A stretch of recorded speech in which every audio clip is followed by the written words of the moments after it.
네, 이번 서울시장 선거 패인이 도대체 무엇인가? 부동산은 상수인가? 대통령께서 이미 기자회견 때 밝힌 바 있는데요. 관련해서 어제 한겨레에 아주 굉장히 중요한 리포트가 한 편 나왔습니다. 제가 그걸 보고 급거 섭외를 했는데요. 전 지역에 계셔서 어렵지 않을까 했는데 나와주셨습니다. 경북대 경제통상학부 최한수 교수님 스튜디오에 나와 계십니다. 어서 오십시오. 예, 안녕하세요. 네, 교수님 오랜만에 뵙습니다. 네. 네. 그 사실 저는 정원호 후보가 당선될 줄 알았어요. 네. 여론조사가 그리고 출구조사가 그렇게 나왔기 때문에 그리고 너무나 이슈가 많아서 아마도 이제 그 오세훈 심판론이 상당히 거셀 거다 했는데 웬걸 결과는 뒤집어졌습니다. 네. 교수님께서 어제 굉장히 유의미한 그 칼럼을 한겨레 신문에 써주셨는데요. 이게 부동산 때문이다 이렇게 봐야 되는 거죠? 그러니까 두 가지가 다 있죠. 일단 그 대통령이 말씀하신 것처럼 선거를 1% 포인트 정도로 치면 네. 모든 게 다 패인입니다. 사실은 그렇잖아요. 만 조금만 가지. 더 잘했으면 그러니까. 사실 1% 포인트 정도는 물론 표차는 됩니다만 할 수 있었죠. 근데 결국 이제 제가 사실은 이번 한겨레 신문에 쓴 칼럼의 제목이 원래 뭐였냐면 그 먼저 온 미래라는 거였어요. 먼저 온 미래. 네, 그러니까 핵심이 뭐냐면 이번 서울시장 선거 결과에 민주당 입장에서 네. 패배의 원인은 두 가지인데 하나가 세대 간 정치에서 혹은 세대 간 어떻게 보면 세 대결에서 졌다. 흔히 말하는 40, 50대가. 네. 그리고 두 번째가 부동산 역시 쉽지 않더라라는 거고 사실 그게 그러니까 지난 대선 때는 탄핵 국면의 열기와 그다음에 사실은 여러분 다 까먹으셨겠지만 이준석 후보가 나왔었잖아요. 이준석 후보다. 네, 사실은 보수가 분열한 거예요. 네, 어떤 면에서 보면. 그렇죠. 그러니까 그래서 사실 이게 별로 불거지지 않았는데 네.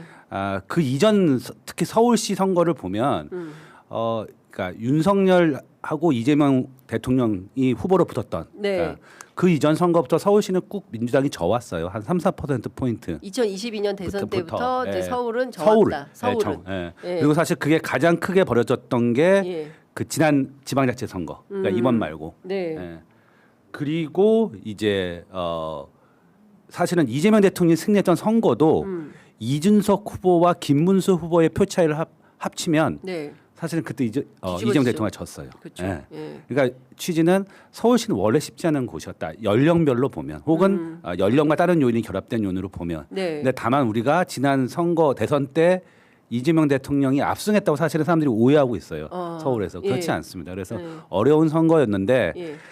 그다음에 여러 가지 요인들이 합쳐서 잘 못한 거죠. 뭐 민주당 입장에서 네. 거꾸로 국민의 입장에서는 뭐 구조적 우위를 사실은 누릴 수 있는 후보가 네. 당선된 거죠. 예. 교수님께서 표를 하나 가지고 오셨어요. 서울 보수 우위의 정치 구조라는 그거 한번 건데. 보여주시면 예, 좋을 그거 것 한번 같아요. 보여주시면 예. 설명을. 예. 저- 그러니까 이게 이제 말씀드린 그 예.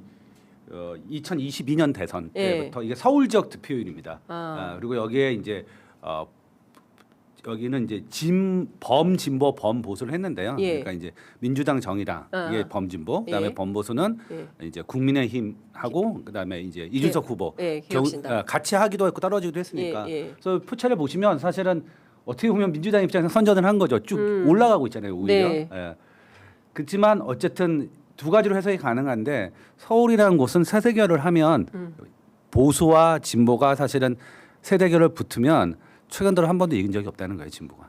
예. 그게 사실은 팩트입니다. 예. 저 그래프를 보면 다시 한번 띄워주시겠어요? 저 그래프를 보면 국민의힘이 다 서울은 우세예요. 네. 뭐 네. 그 2022년 서울시장 선거에서는 저렇게 큰 폭으로 뒤처지지만 큰 네. 틀에서 보면 그 국민의힘이 우세하는 그러니까 쭉 이겨왔어요. 저 빨간 게 국민의힘이니까요. 네, 그렇죠. 예, 예. 그러니까 사실상 그 대구 사람들이 서울 사람들 대구 욕하지 마라. 그러니까 이제 결국 이제 그다음 이제 질문 자연스러운 질문은 이제 왜 그렇죠. 이런 현상이 발생한 발생하는데 거냐. 두 가지입니다. 하나는 이제 제가 칼럼에서 썼지만 네. 하나가 세대 정치예요. 그러니까 세대 한국 정치. 정치를 이해하는 가장 쉬운 방법은 네. 세대 간 인구 구성과 각 지지율을 곱하면 간단한 게 나옵니다. 오. 예. 제가 맨날 예측할 때 경제학자. 제가 맨날 예측할 때 쓰는 거예요. 제가 예, 그런 걸 예. 즐겨하는데 예. 예. 거기에 약간의 변수를 집어넣으면 되거든요. 그러니까 일단 첫 번째는 그렇고 예. 근데 왜 서울이 어렵냐면 사실은 20대가 유일하게 인구가 증가하는 곳이 서울이에요. 예, 그러니까 두 가지 이유인데 하나가 네. 대학이 많고, 그렇죠. 대학이 많고. 두 번째는 일자리가 있습니다. 예. 근데 서울의 집값이 비싸잖아요. 그렇죠. 사실 오르면 예. 사람들이 서울을 떠납니다.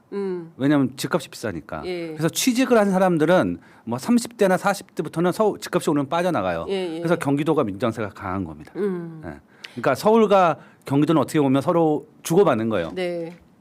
근데 문제는 지난 2022년 대선만 하더라도 20대 남성들이 이렇게 강하게 윤석열 후보를 지지하는 게 네. 사람들이 갸웃했어요. 왜냐면 이거 일시적 현상 아니냐. 맞아요. 예, 예.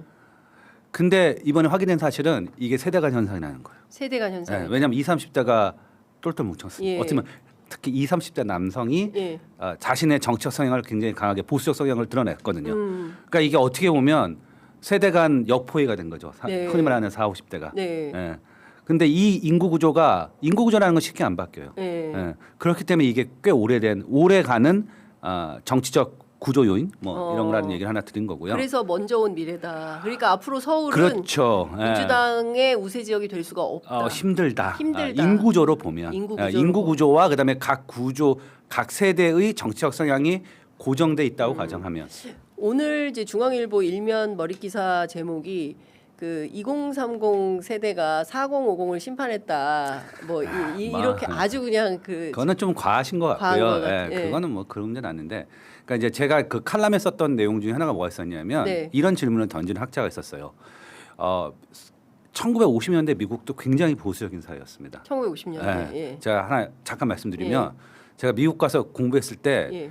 대학원 학생이 교수가 발표하는데 탁자에 다리를 이렇게 꼬고 책상에 다리를 얹고 듣고 있더라고요. 그게 너무 충격이었어요. 진짜? 네, 진짜로.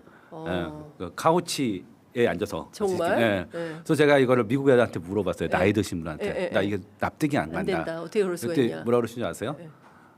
자기 때는 안 그랬다는 거예요. 음. 네. 그리고 자기 지금도 못 받아들이겠다. 네. 아. 네. 취지가 뭐냐면은 우리가 어떤 사회의 가치관이 변하는 게 왜 바뀌냐? 예. 사람들은 오해해요. 생각이 바뀌어서 그럴 거다. 시간이 지나서 그렇지 않습니다. 이 사람이 그러니까 이제 이거를 잉거하트라는 정치학자가 뭐라고 표현했냐면 조용한 혁명이라고 번역했는데요. 예. 이 취지가 뭐냐면 사회의 주된 가치관이 왜 바뀌냐? 예. 그거는 기존 가치관을 갖고 있던 사람이 생각이 바뀌어서가 아니라 그냥 나이 들어서 죽어서 그렇다는 거예요. 네. 너무 당연한 진리잖아요, 그렇죠? 네, 네. 우리 장 기자님도 20대 갖고 있는 생각 별로 안 바뀌셨죠?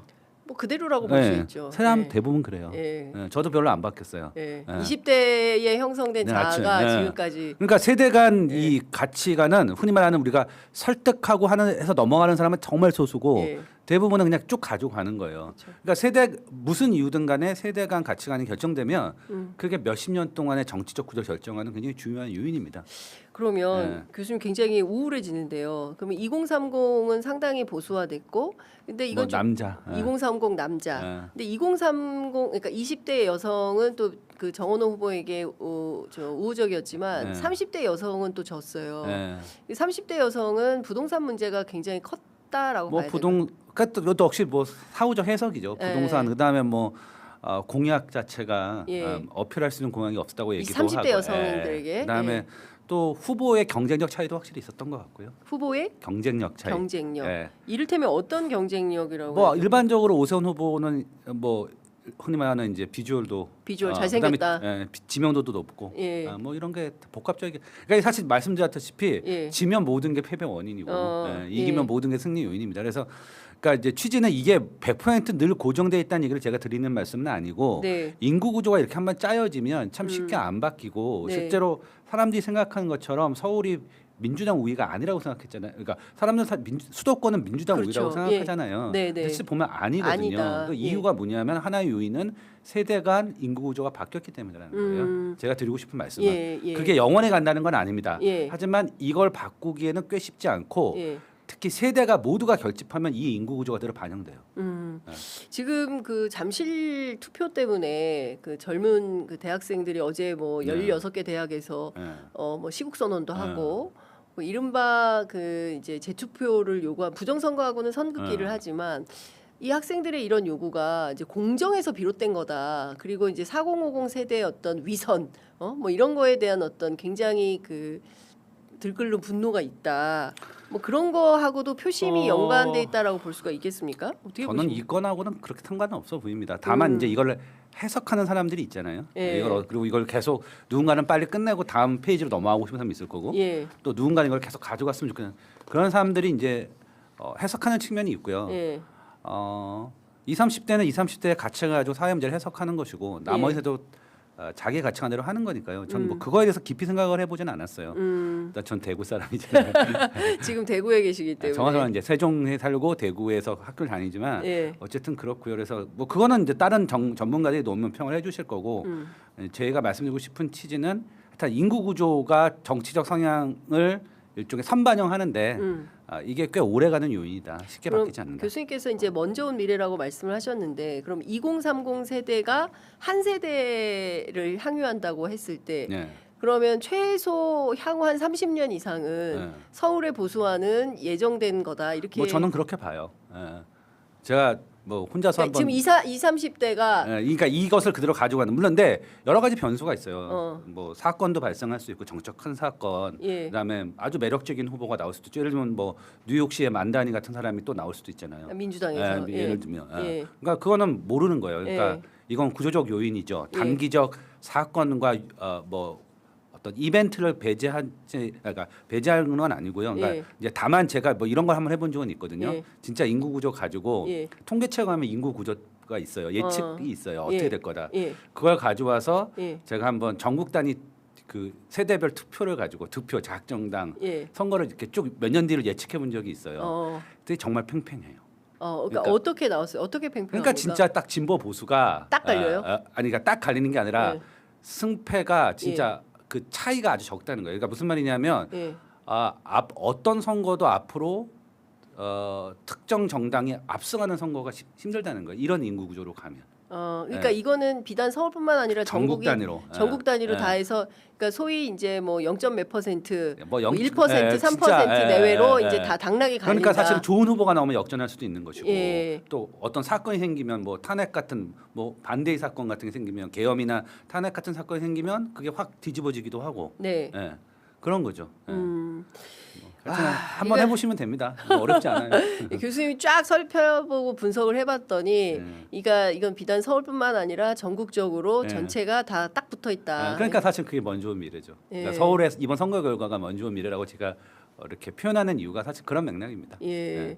이게 진짜 긴장하고 더불어민주당이나 소위 이제 진보 정당에 계신 분들께서는 어떻게 이제 선거 전략을 짜야 되는지 이제 우리 최한수 교수님께서 팁을 먼저 드리는 거다. 이제 다가오는 선거 이거 뭐 28년 다 하실 총선인데 겁니다. 예, 예. 아니 근데 뭐 다 하셨는데 선거가 이럴 리는 없겠죠.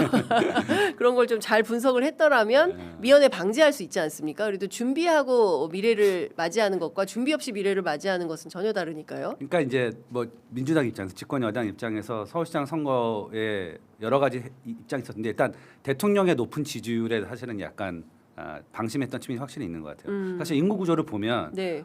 이겨도 겨우 이기는 건데 네. 그런 절박함을 보였는가는 모르겠어요. 저는 서울 관심이 대구 안 가서 세종과 대구 사람이라긴 한데 그건 뭐 다른 분들이 얘기해 주실 건데 예. 결국 결과가 이렇게 안 나왔다는 거는 예. 뭐 방심한 거죠. 교수님 경제학자시니까 부동산 문제 좀 여쭤보도록 하겠습니다. 네. 사실은 뭐 강남 불패 네. 얘기가 계속 나왔지만 이번에 이재명 정부에서 그런 거 없다. 그리고 5월 9일 날 사실상 그 양도세 중과를 이제 그 확실히 전면 중단하고 하면서 뭔가 분위기가 잡혔다. 근데 또 일각에서는 역대 선거에 비해서 부동산 이슈가 그렇게 큰 선거는 아니었다. 예, 사실은 그 말을 맞습니다. 그러니까 네. 이제 대통령께서 부동산은 뭐 어떻게 보면 뭐라고 한마디 하셨는데 네. 저는 이제 두 가지 측면이 다 있다고 생각해요. 그러니까 사실 저는 이제 제가 한겨레 신문에 쭉 한 달에 한 번씩 글을 쓰는데 네. 부동산을 꽤 많이 썼어요. 제가 부동산 전공자는 아닙니다. 근데 예. 논문도 한 두세 개 썼는데 공부하면서 예. 서울시 집값이 올해 잡기 힘들 거라고 봤어요. 예, 올 초부터 되게 어려울 5월 거라. 초부터? 올 초부터. 올 초부터. 작년 말부터. 이유는 그러니까 결국 집값은 이제 수요와 공급이고, 근데 서울에 올해 내년까지 공급 물량, 흔히 말하는 입주 물량이 굉장히 적습니다. 그리고 그거는 뭐 제가 계속 얘기하지만 뭐 현 정부 탓이 아니라 그건 전 정부 탓이에요. 그쵸. 어떻게 보면 예. 왜냐면 그 시차가 있으니까 죄송합니다. 근데 사실은 두 가지가 있었는데 하나가 결국 금융을 취했고요. 그래서 금융. 수요를 사실 막은 겁니다. 어. 두 번째는 대통령의 굉장히 강력한 구두 개입이 있었어요. 그래서 기대가 많이 꺾였습니다. 네. 그래서 저는 사실은 올해 상반기 선거 직전에 집값이 오를 거라고 생각했는데 예. 그렇게 많이 안 올랐죠. 그리고 저는 그 전조가 뭐라고 봤었냐면 전세가 부족할 수밖에 없다고 생각했거든요. 근데 어쨌든 그 기사가 보통 3월 정도에 나요. 왜냐하면 우리 전세 부족은 항상 예, 2, 3월 신학기랑 신학기랑 근데 별로 안 연동되니까. 나오더라고요. 그래서 내 예측이 틀렸구나 했는데 아. 이제 최근에 다시 예. 부각이 되고 아마 이제 선거 끝났으니까 본격적으로 나올 텐데 예. 그러니까 취지는 뭐냐면은 사실 구조적으로는 부동산 집값이 올랐어야 되는데 예. 아까 말했던 어떻게 보면 이제 대통령의 구두 개입도 있었고 예. 그다음에 금융 쪽을 어쨌든 마찰은 있었지만 예. 막았고 예. 그런 면에서는 부동산 이슈가 불거지지 않은 거지만 예. 이제 제가 이번 칼럼에도 소개를 했고 그다음에 이제 많은 경제학자들이 알고 있는데 이제 제가 오늘 소개한 그 아마 화면 좀 띄워주시죠. 네. 1억 원 3% 포인트. 예, 요게 이제 제 분석은 아니고 LSE에서 이제 공부하고 계시는 분이 이제 한 거를 제가 허락을 받아서 이거 네. 공개하신 건데 나중에 제가 이따 이름 말씀드릴게요.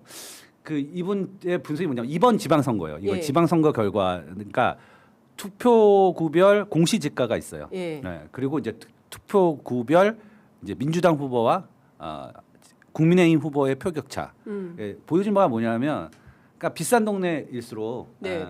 민주당이 졌는데 그게 집값이 1억 원 높은 지역은 네. 그 격차가 3% 포인트라는 난다는 거예요. 그러니까 1억 원이 올라갈수록 1억 원이 올라갈수록 3% 포인트. 집값이 예. 그러면은 그 집값이 아주 비싸면 그거에 비하면 한참 그냥 나는 거죠. 확 내려가는 예. 거네요. 예. 근데 이게 놀라운 사실은 아주 단순 분석이고 뭐 여러 가지 더 해봐야겠습니다만 예. 표 차이 상당히 많은 부분을 설명하고 첫 번째가 예. 두 번째는 이게 평균 공시지가 9억 원 이하에서도 이렇게 굉장히 흔만한 이제 그게 민주당의 어떻게 보면 텃밭이거든요. 네. 거기서도 굉장히 뚜렷해요. 물론 다른 요인이 거기서는 좀 더 많이 설명하지만 그러니까 이제 이게 부동산 정치의 아주 간단한 압축이거든요. 그러니까 그래서 제가 이제 뭐라 그랬냐면 세대는 예. 일단 정해지면 인구가 안 바뀌잖아요. 그렇죠. 그러니까 세대 간 스피로버 이펙트는 없어요. 예. 집값은 다르거든요. 예. 집값이 오르면 서울부터 오르잖아요. 예. 그리고 서울의 외곽으로 퍼지죠. 그쵸. 그리고 경기도의 경기도에- 메인으로 퍼집니다. 그렇죠. 그러니까 이게 뭐냐면 지금은 강남에서 졌지만 모든 지역이 정치적 강남이 될 가능성이 있는 거죠. 수도권의 주요 지역은. 왜냐하면 집값이 계속 오르니까요. 오르니까. 예. 예. 그러니까 지금 한강 벨트 네, 지금은 이제 그다음에 한강벨트 이제 뭐 경기도 서남부. 옛날엔 강남 선구라 그랬어요. 강남 근데 이제 선구. 한강벨트가 됐죠. 예. 그다음에 이제 용인 뭐 이쪽으로 내려갑니다. 그렇죠. 예. 그거예요. 결국 집값 상승하고 똑같아요. 지도를 그리면. 어. 그러니까 제가 이제 말씀드린 게 뭐냐면 그러니까 이게 뭐 경제학자들 이런 걸 좋아하거든요. 네. 아주 간단한 걸로 모든 거 상당히 많은 걸 설명할 수 있는 예. 부동산이 바로 이런 이슈예요. 표차를 설명하는. 예. 네. 그러니까 지금 말씀 주신 거를 종합해 보면 28년 총선이 매우 어려워질 것 같다. 그러니까 이제 그러니까 이걸 하면 뭐 쉽지 서울 지역은 쉽지 않을 거예요. 예. 그러니까 왜냐하면 저도 이제 다시 봤는데 박근혜 정부부터 최근까지 집값 서울 평균 집값이 딱 3배 올랐어요. 3배. 예, 5억 2천에서 10억 6천 9천. 박근혜 정권 때부터. 예, 박근혜 정부부터. 예, 그게 10년간. 10년 더 됐죠. 예. 박근혜 정부니까 예. 2012년 아닌가요? 박근혜 정부가? 2012년에서 2016년에 끝났으니까. 예, 이거 예. 아니 그리고 지금까지. 네, 지금까지. 예, 그러니까 한 14년. 14년. 그러니까 서울 집값이 딱 3배 올랐어요. 3배 올랐다. 예, 평균 아파트 가격이. 예. 평균 아파트 가격. 예. 그러니까 지금 이제 아까 말했던 감당이 안 되는 정도죠. 5억 2천에서 15억 8천인가 뭐 하여튼가 숫자는 제가 잘 기억이 안 네. 나는데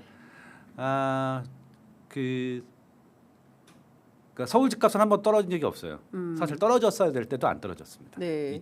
박근혜 정부 이후로는 예. 그러니까 사실 윤석열 정부 때 좀 떨어졌어야 되는데 네. 그때 인위적으로 집값을 하락을 막았죠.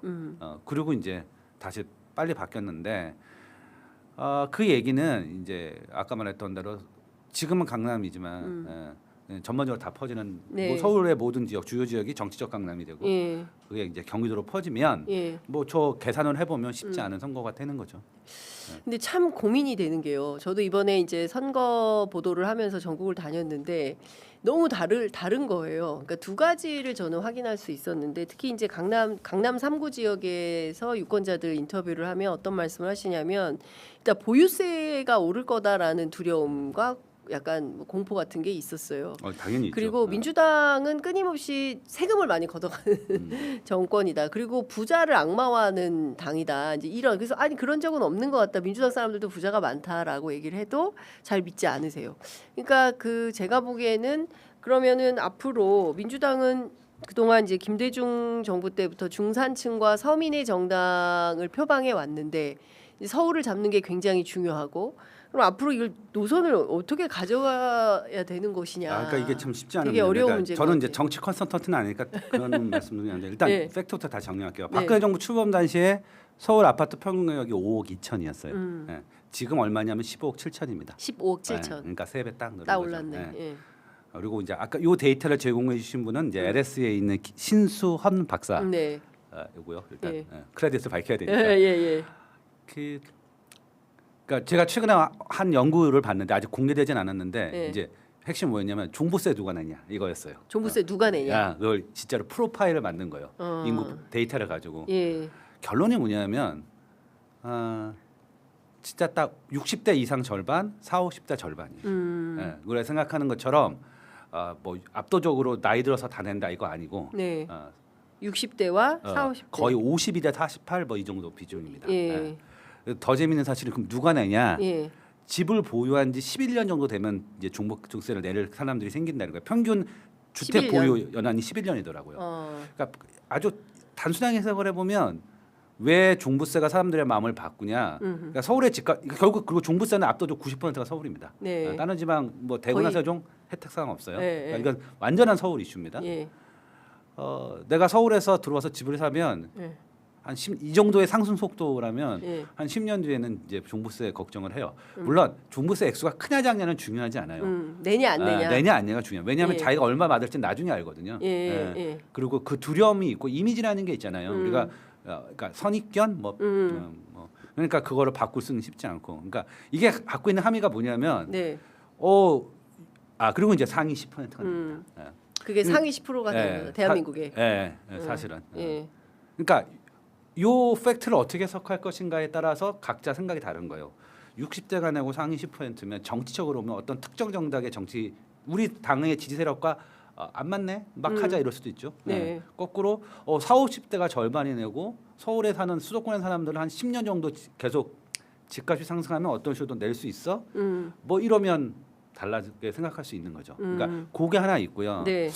두 번째는 이거는 이제 저랑 많은 사람들의 생각이 좀 다른데 보유세를 주택 가격 안정 수단으로 잡는 거에 대한 오류가 있습니다. 그러니까 상당히 그게 있거든요. 왜 의지를 안 보여주냐? 주택 가격이 상승할 때 네. 보유세는 대단히 제한적 수단이에요. 그게 이제 그건 사실은 경제학계에서 어느 정도 인정이 되는 겁니다. 가장 큰 이유는 네. 보유세 아주 단적으로 보유세 공시지가 정해지는 시점하고 주택 가격이 막 오를 때는 갭이 아주 극단적으로 1년이 걸려요. 왜냐하면 공시지가는 딱 기준 시가가 있으니까. 네네. 그리고 보유세는 12월에 내잖아요. 네. 그러니까 가격이 막 너무 빠르게 오를 때는 예를 들면 2020년 서울 같은 경우는 보유세는 의미가 없어요. 그리고 보유세는 한참 뒤에 하는 거고. 예. 그러니까 보유세는 일종의 부유세입니다. 그러니까 주택 가격 안정화 수단은 아니고 부유세다. 네, 부유세 무슨 말이냐면 일종의 소득 재분배 뭐 자산. 예. 근데 이게 또 딜레마가 있죠. 이건 참 우리나라 종부세 굉장히 독특한 특징인데 누진과세를 채수로 하잖아요. 가격으로 안 하고. 네. 그러니까 몇 채 갖고 있어. 예. 그러니까 아주 극단적으로는 뭐 강남에 한 채 하고 예. 똘똘한 한 채. 똘똘한 채가 이제 현상이 발생하는 이유예요. 예. 그러니까 이게 어떻게 보면 그러니까 소득 불평등 혹은 소득 재분배 관점에서도 그렇게 잘 만든 세금은 아니에요. 이유는 있습니다만 오늘 뭐 그거 설명할 시간 네네네. 없고 나중에 한번 불러주면 제가 예, 할게요. 예. 그래서 취지는 예. 이게 종부세가 갖고 있는 정치적 상징이 있어요. 예. 그 상징을 실현시키고자 하는 세력이 있고 네. 그거를 강하게 믿는 분이 있고 예. 근데 현실과의 괴리가 꽤 있다는 거예요. 아까 말씀드린 예. 것처럼 고령의 부자만 내는 세금도 아니고 서울의 집값이 오르면 상당히 많은 사람들이 낼 가능성이 높다. 그다음에 사실 이렇게 오른다고 해서 바로 집값이 잡히는 것도 아니고 아니다. 상당히 딜레마적 상황인 것 딜레마죠. 같아요. 그게 정확히 2022년에 예. 민주당이 서울에서 취했던 딜레마예요. 그러니까 예. 이게 뭐 새로운 사실이 아닙니다. 자 그러면은 그 이후로 그 22년에 그렇게 졌다면 그때 이제 부동산 정책을 어떻게 가는 것이 그래서 그때 당시에 이재명 대통령 후보 예. 당시에는 굉장히 보유세에 대해서 우호적이었고, 예. 그러니까 올리는 것에 대해서 약간 뭐 약간 좀 조심하자 이런 거였고, 예. 사실 그 스탠스가 이번 대선에서 그대로 이어졌어요. 아시겠지만. 그 이를테면 이제 뭐 보유세에 대해서 똘똘한 한 채 관련해서 예를 들면은 초고가 아파트들 있지 않습니까? 이제 뭐 50억 이상 예. 뭐 이렇게 딱 정해가지고 타겟해서 그쪽엔 너무나 그 예컨대 불로소득이 많으니 이거는 이제 세금을 물리는 게 맞다라는 그러니까 이제 방식으로 뭐 어떻게 설계할 건가는 이제 기재부랑 협의를 하겠지만 청와대에서 엄청 고민을 하겠습니다만 예. 어쨌든 지금의 종부세 구조 하에서 예. 결국 그렇게 따지면 이제 최상위 구간 하나를 또 만드는 거예요. 그렇잖아요. 구간 하나 더 만드는 네, 거다. 그게 최상위. 그거잖아요. 예. 예. 그리고 예전에 새 가구 정도의 거의 그때 아마 보유세가 한 3% 정도. 예. 예. 사실 어마어마한 숫자가 나 6인가 3인가 하여튼 예. 좀 어마어마한 숫자가 나왔는데 뭐 그거를 하는 거죠. 그러니까 사실 그거는 약간 경제학적으로 보면 그건 일종의 그냥 갖지 말아라 이런 뜻이에요. 예. 우리가 그걸 징벌세라고 하거든요. 징벌세. 예. 예. 그러니까 그렇게 세금을 하라는 거는 그 정도까지 주택은 사지 마세요. 예. 그런 뜻입니다. 그런 집은 심어적으로. 사지 마세요. 예, 사지 마세요. 예. 징벌적으로 세금을 물리게 됩니다. 그러니까 왜냐하면은 물론 이제 아주 단순히 얘기하면 만약에 보유세가 한 4% 연 4%다. 예. 물론 딱 시가에 반영하진 않지만 그러면 한 세대면 원본이 잠식돼요. 그래 보유세 낸다고 양도세 깎아주지 않잖아요. 그렇죠. 예, 그러니까 예. 그 얘기는 예. 그냥 그런 집은 사지 마세요. 그러니까 어. 마치 최고 한계 소득세율이 90%적인 적도 있습니다. 예. 우리나라도 그렇고 해외도 그렇고 예. 그거의 경제학적 의미는 뭐냐면 거기까지 일하지 마세요. 근데 또 제가 이제 시중에서 어떤 이야기를 들었냐면 욕 많이 먹겠네요. 제가 댓글 안 보고 있는데. 예. 근데 이제 이런 얘기를 했어요. 그러니까 이재명 정부에서 이제 다 그 대출 제한을 해버렸잖아요. 그러니까 6억 이상 못 받게 이렇게 만들어 버려서 일종의 이제 노도강 계급을 만들어 버렸다. 그러니까 대출을 더 땡겨서 강남으로 진출하고 싶은데 이제 그런 것을 제한한 그렇죠. 그게 사실 딜레마입니다. 그래서 그러니까, 그쪽에서도 표가 안 나왔다. 뭐 이런 얘기도 근데 하더라고요. 그건 이제 사후적인데 이제 네. 핵심은 부동산 자산이 갖고 있는 의미가 굉장히 복합적입니다. 무슨 말이냐면 한 세대 내에서 보면 부동산을 갖느냐가 자신의 이제 사다리로 올라가는 경계 계층의 사다리로 올라가는 거예요. 그건 우리나라만 그런 게 아니라 모든 나라가 다 그렇습니다.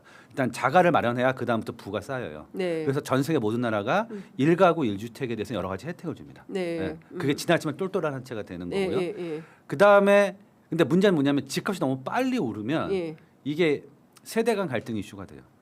이거 지금 서울의 집값이 15억 9천인데 그쵸. 이걸 어떻게 돈 벌어 사요? 그래서 사실은 이제 30대 그 여성들 같은 경우에는 월세 때문에 그리고 최근에 이제 전세가 사라지고 월세가 많아지고 있어서 월세 비중이 높으니까 그리고 또 전세도 구하기도 어렵고 구하기 어렵죠. 예, 네. 그래서 그런 문제들이 중충적으로 이번 표심을 결정하는데 핵심 요인이 됐다 이런 비판도 하더라고요. 예, 맞죠. 모든 게 다 설명이 되죠. 근데, 예, 자 이것 좀 여쭤보도록 하겠습니다. 오세훈 후보하고 정원호 후보하고 실제 부동산 정책에서는 그렇게 차별점이 많은 것은 아니었다. 뭐 이런 얘기. 사실 저 말씀드렸지 네. 제가 서울 거주자가 아니다 보니 네, 관심 네. 있게 안 봤는데 근데 이건 어쩔 수 없어요. 서울 시장에 나가는 사람은 예. 일단 어떻게 우리 지역을 좋게 만들 거냐, 즉 개발 공약을 낼 수밖에 없고 예. 공약을 내다 보면 비슷해지죠. 그리고 뭐 세금 많이 거둘 거면 이런 일 어떻게 하겠습니까? 그리고 사실 그거는 서울시장의 권한도 예. 아니잖아요. 예. 자 그러면 그 조언을 좀 주신다면 그 상수가 돼버린 부동산과 그러니까 이 부동산의 문제와 그리고 이제 세대가 압도적으로 4050보다 이제 2030이 이제 보수화되고 있다면 그 전반적으로 정치적으로는 뭐 이걸 좀 탈출할 수 있는 해법 같은 게 있어야 되는데 있으면 제가 컨설턴트는 아니지만 있으면 제가 당 대표하죠. 그리고 그러니까 어떤 생각이 드세요? 어떤 해법이 그러니까 이게 있다고 이제 보세요? 어떻게 보면 이후에 민주당 총선까지 혹은 국민의힘도 마찬가지인데 가장 큰 당내 일종의 갈등축이 될 겁니다. 정책적으로. 부동산이. 예, 왜냐하면 소상공인을 도와주자는 건 이견이 없어요. 예, 그렇잖아요. 예. 근데 이거는 정확히 어떻게 설계하냐에 따라서 수도권 의원과 비수도권 의원 간의 당락이 표차가 예. 그러니까 당락 결정짓는 사안이 됩니다. 그렇죠. 예. 예. 근데 알겠지만 각 당마다 이 수도권과 지방 의원 비중이 좀 다르잖아요. 예. 그러니까 이건 되게 중요한 요인입니다. 그리고 네. 실제로 그런 현상은 이미 뭐 제가 계속 말씀드린 2022년 대선 때 민주당 내에서 어떤 목소리가 나오는 걸 한번 보시면 돼요. 똑같은 문제가 발생합니다. 그래요. 예. 그러니까 무슨 말이냐면 우리가 너무 무르게 대응해서 졌다. 왜 그때 종부세를 더 세게 올렸어야 되는 거 아니었냐. 이런 견해가 항상 있고요. 어떻게 정책을 짜든. 예. 예. 그다음에 또 하나가 왜 우리가 이렇게 주거 사다리를 막아놨냐. 예. 좀 터주자. 그 당시에 당 대표가 송영길 대표였는데 그때 송영길 의원께서 했던 주장이 이제 이 좀 터주자 뭐 이런 얘기였거든요. 예, 그러니까 그때 또 다시 이번에 되셨잖아요. 그러니까 예. 사실 이게 돌고 도는 거예요. 그러니까 민주당 의원들은 이미 다 아십니다. 근데 이제 제가 말씀드리고 싶은 거는 집값이라는 건 항상 외부적 요인에서 결정이 돼요. 그러니까 쉽게 말하면 이제 금리하고 수요 공급에 따라 결정이 되기 때문에 또 1, 2년 뒤에 어떻게 될지 아무도 모릅니다. 근데 이 공급 문제와 관련해서 적극적으로 빠르게 한다라고 지난 기자회견에서 대통령이 얘기를 하셨거든요. 그러니까 공급이 너무 없어가지고 적극적으로 공급을 하면 부동산 집값을 잡을 수 있다. 반드시 특히 이제 부동산 투기에 대해서는 가차 없이 예, 투기는 뭐 근데 예. 이제 결국 공급 요인이라는 거는 예. 왜 뭐 문재인 정부 때 가장 큰 명언 중에 하나가 집이 빵인가요? 빵이라면 내가 밤새워 만들겠다 얘기하셨잖아요. 김현미 전 장관께서. 예. 그러니까 사실 참 어려운 문제예요. 그러니까 제가 칼럼에도 한번 썼는데 오늘의 공급 부족은 예. 어제 누군가가 잘못한 거예요. 지금 사람이 잘못한 게 아니라. 예. 근데 문제는 국민들은 그걸 기억하지 않거든요. 특히 이제 집권 한 3년 정도 됐는데 그동안 뭐 했냐 이런데 예. 서울은 대규모 공급할 데가 없어요. 용산 얘기도 나오고. 그러니까 제가 뭐, 이제 예. 그런 주장을 했다가 저도 엄청 욕 먹었는데 사람들한테. 예. 그러니까 핵심은 뭐냐면 결국 그러니까 두 가지 견해가 있어요. 집값만 보면 서울의 공급은 난개발일 정도로 늘려야 된다고 생각합니다. 저는 개인적으로. 제가 칼럼에 썼는데 뉴욕에 있어서 네. 외국 사람들이 뉴욕을 볼 때 멋있다고 하는 거는 뭐 이제 센트럴 파크 가는 거죠. 그건 여행객의 관점입니다. 사는 사람한테 뉴욕의 매력은 기회예요. 기회. 뉴욕은 전 세계 모든 사람들이 모이고 돈 벌 기회가 있잖아요. 그러니까 집값이 비싸든 싸든 들어오고 싶은 사람이 있는 거예요. 싸면 좋죠. 예. 예. 서울도 마찬가지예요. 물론 지역 균형 발전 이제 약간 밀어놓고 예. 냉정하게 서울에 모든 게 다 있는데 젊은 사람들한테 서울에 들어오면 이 정도의 비용이 네가 다 감당하지 않으면 못 들어와 이런 얘기를 어떻게 합니까? 그러면 사실 여기저기 막 져야 돼요. 예. 하지만 사는 사람한테는 용산공원만큼 좋은 데가 어딨어요. 저도 가끔 와보면 너무 멋있다는 생각이 들거든요. 예. 그런 그게 정확히 계층 간 그러니까 세대 간 갈등이에요. 이거는. 세대 간 갈등이다. 그리고 결국은 이게 누군가가 예. 어느 지역을 대규모로 개발을 해야 되는데 그건 이제 더 쉽지 않아요. 그걸 했던 유일한 대통령은 이명박 대통령이었습니다. 이 강남 쪽에 네, 게르마트 헐어서 네. 그때 딱 한 번 민주당이 강남에서 이겼어요. 사실 어떻게 보면 그때 젊은 사람이 많이 들어왔거든요. 예. 네, 그렇습니다. 그때 젊은 사람들이 많이 들어와서 강남에서도 이길 수 있었다. 네, 그게 딱 유일한 예외였어요. 예. 그게 아마 전현희 의원으로 기억하는데. 맞아요, 전현희 의원이죠. 그 예. 지역구가 다시 가면 어려워요? 어렵죠. 이제는 거기 다 완전히 네. 달라졌다고 하더라고요. 네, 그때 그러니까. 그때 강남과 지금의 강남 그러니까 완전 그 지역이 다른. 사실 이제 옛날에는 강남이 아니었던 지역인데 예. 그때는 거기에 임대 아파트도 짓고 막 맞아요. 그랬잖아요. 예, 예. 반가 아파트도 예, 짓고. 예. 그러니까 젊은 사람들이 많이 들어갔어요. 예. 지금은 그렇게 못하죠. 그래서 뭐 여담 이제 두 가지 견해가 있어요. 예. 용산 짓자. 네. 어떤 무책임한 사람은 뭐 탄천을 메우자. 예. 왜냐하면 부지가 없기 때문에 이 문제가 발생하는 예, 거거든요. 예. 근데 탄천을 메워서 거기다 아파트를 짓자. 조금만 짓자. 조금만 메우자. 아. 왜냐면 그러면 빨리 할 수 있고 비용도 안 들잖아요. 누구는 또 그러더라고요. 한 1000층 지어버리자.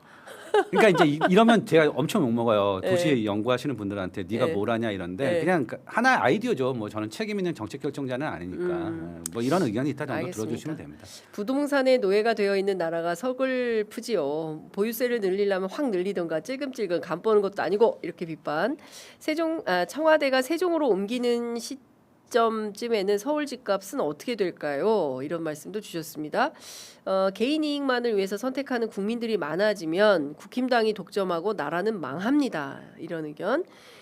보유세, 실효세를 올리고 양도세 낮추는 방안이 맞는 것 같습니다. 그런데 보유세를 딴 동네 안 나눠주고 이렇게 말씀 주셨는데요. 그 질문 청와대가 그러니까 정치 중심이 국회와 청와대가 세종으로 중원으로 이사를 가면 서울의 집값이 좀 잡히지 않을까? 안 그럴 것 같습니다. 네. 안 그래요? 예. 결국 집값을 결정하는 건 일자리예요. 일자리다. 예. 청와대가 세종으로 옮기면 예. 물론 이제 공무원 일자리는 그쪽으로 많이 가겠지만 예. 결국 민간 일자리가 들어와야 됩니다. 그러니까 민간 일자리가 지역으로 많이 전파가 가야죠. 돼야 네. 그러니까 기업들이 서울에 그냥 막 다 있는데 이 기업들이 지역으로 가야 네. 이 소위 얘기하는 이제 뭐 5국 삼특 지역 균형 발전이 되는 거지. 뭐 어느 지역이든 간에 하여튼 예. 지역으로 일자리는 가야 되고 예. 그러니까 가장 모범 사례가 제 경제학자에서는 청주거든요. 예. 예. 청주? 예. 예. 청주에 공장도 많고 대학도 많아서 사실 청주는 굉장히 멋진 동네예요. 제가 자주 갑니다만 세종 그렇군요. 살면서 예, 예. 그러니까 그게 가장 아름다운 모델이에요. 아름다운 모델이다. 예. 그런 일자리가 들어서고 그러니까 그런 좀 새로운 도시 모델이 생겨야 된다 예. 이런 말씀 주셨습니다. 그러니까 저는 하나만 더 생겼으면 좋겠어요. 욕심을 버리고 우리가 청주 같은 거 하나만 더 만들자. 좀 크게 크게. 아니 그러니까 만들자가 아니라 그런 게 하나 생겨. 그건 만들 수 있는 게 아니에요. 예. 어떻게 만듭니까? 예. 그럼 이미 만들었지. 예. 예. 그런 게 하나 더 모범 사례가 생기면 우리가 예. 지역 균형 발전의 어떤 길이 터지는 거죠. 그 사실 교수님께서 제가 선거 때 전화했잖아요. 대구 어떨 것 같냐. 네, 제가- 근데 교수님이 제가 너무 정확하게 맞추셨어요. 김부겸 어렵다. 예. 뭐- 추경호 당선이다. 그래서 제가 그럴 리가 없다. 분위기도 좋고 여론조사도 되게 잘 나온다. 그렇기 때문에 추경호는 어렵다. 내란 심판 받고 있는 사람한테 표를 주겠냐 했는데 단칼에 자르셨어요. 그 표심을 확인하신 거죠 대구에서. 아니죠. 그러니까 뭐 일단 두 가지가 있는데 첫 번째가 제가 우리 학생들한테 대학원생들한테 예, 물어봤는데 예. 그 지역 출신 20대 예. 남성들이 딱 잘라 얘기하더라고요. 택도 없는 얘기다. 김부겸 당선은 택도 없는 얘기다. 그래서 이제 이렇구나. 그다음에 두 번째는 아까 제가 말씀드린 왜 택도 없다고 그래요? 그게 그 논리예요. 사람 생각이 바뀌나요? 그 질문 던지더라고요. 사람 생각이 바뀌나요? 그리고 앞으로도 안 되겠네요 민주당은 대구에서. 뭐 그건 뭐 예측이니까 그렇고. 근데 두 번째는 아까 말씀드린 인구 구조. 대구는 더 재밌는 인구 구조를 가지고 있어요. 어떤 대구는 20대 여성이 유출 인구가 제일 많은 지역입니다. 20대 여성. 여성의 유출 인구가. 어. 그러니까 이게 이제 많은 연구들이 있는데, 예. 그러니까 결국 가장 큰 차이는 이건 이제 꼭 비단 대구뿐만 아니라 제가 이 자리에 좀 말씀드리고 싶은데, 그러니까 지방에 좋은 일자리가 생겨야 네. 젊은 사람들이 대구 출신이 아니더라도 예를 들면 전국에서 몰려듭니다. 예. 그래야 생각이 바뀌는 거예요. 사람들 생각이. 다양한 견해를 갖고 있는 사람들이 모여야 생각이 바뀝니다. 그래서 서울이 항상 정치적 1번지인 이유는 전국에 있는 사람들이 다 오기 때문이에요. 예. 근데 대구가 어떤 일이 있냐면 여성제 학생들이 가장 가고 싶어하는 데는 가능하다면 당연히 급여가 좋고 좋은 회사잖아요. 그게 하나 여학생 선호하는 중 하나가 IT 서비스업이에요. 흔히 말하는 네이버, 네카오. 예. 네이버, 네카오. 뭐 네카, 넷인가 뭐 하여튼간 그렇죠. 그거 지방에 있는데 어디 있습니까? 그런 본사가 지방에 있는데 아무데도 없잖아요. 그렇군요. 네. 그래서 많이 떠납니다. 그래서 그럼 보세요. 어떻게 보면 가장 민주당 지지를 할 것 같은 계층은 떠나고, 그다음에 대구에 한번 사시면 잘 안 나가시잖아요. 그리고 어떻게 흔히 말하는 진짜 고인 짠물이 되는 거죠. 고인 짠물이 되는 거죠. 저는 그렇게 생각해서 안 될 거다. 교수님 말씀 듣다 보니까 무려 8분이나 더 들었습니다. 너무 아. 재밌어가지고 다음엔 시간을 조금 더 여유를 두고. 부동산 때 한번 불러주세요. 예, 제가 그건 연구한 게 있어서. 알겠습니다. 교수님 오늘 말씀 잘 들었습니다. 고맙습니다. 네.